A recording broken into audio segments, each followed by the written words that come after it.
তোমার নাম কি? জ্যোৎস্না ঘোষ। ঘোষটা তো আমিও শুনতে পাইনি। জ্যোৎস্না ঘোষ। বাড়ি কোথায়? রানাঘাট।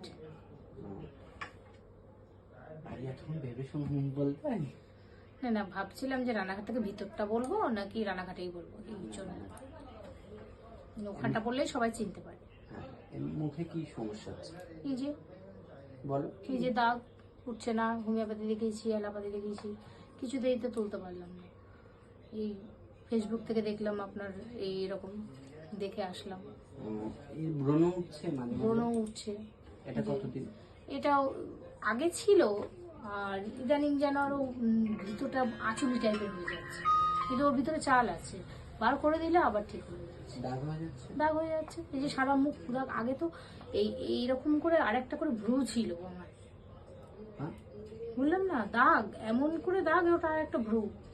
আচ্ছা, প্রচন্ড খারাপ লাগতো। কপালের উপর তেরো সার্কেল? হ্যাঁ, এই যে এখান থেকে এরকম পুরো এরকম ছিল, এগুলো আরো বড় ছিল, একটু কমেছিল কিন্তু পুরোপুরি আমার যাচ্ছে না। এখন বয়স কত? বয়স 33।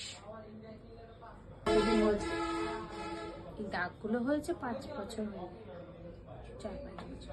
আপনি কোনো ক্রিমই করতাম না, যখন কোনো বিয়ে বাড়ি যেতাম তখন একটু ওই যে ফেয়ার লাভলি মেখে একটু যেমন সাজে মেয়েরা ওইটুকু, বেশি কিছু করতাম না। এমনিতে যে ওই গ্রামের মেয়েরা মাখে না, যে বিভিন্ন রকম ক্রিম ডাক্তারখানা থেকে এনে মুখে মাখে? না না না, আমি ডাক্তার দেখিয়ে মেখেছিলাম। কি ক্রিম মেখেছিলেন? ঠিক মনে নেই। হ্যাঁ, ইদানিং ঘর পরিষ্কার করতে গিয়ে ফেলে দিয়েছি। ঠিক আছে, আপনি আমাদের সেন্টারের নাম জানেন? আমাদের সেন্টারের নাম হচ্ছে হেলথ কেয়ার। হ্যাঁ, হেলথ কেয়ার জানি না। তো রিসেন্ট নামটা চেঞ্জ করেছি, তোজা হেলথ কেয়ার হয়েছে। তো যা, পিছনে দেখেন আছে প্রিন্ট করা। তো আপনি প্লিজ বলে দেন একবার, তোজা হেলথ কেয়ারে এসছি আমি। আমি তোজা হেলথ কেয়ারে এসেছি ট্রিটমেন্ট নিতে। ট্রিটমেন্ট নেওয়ার পরে বাকিটা বলবো।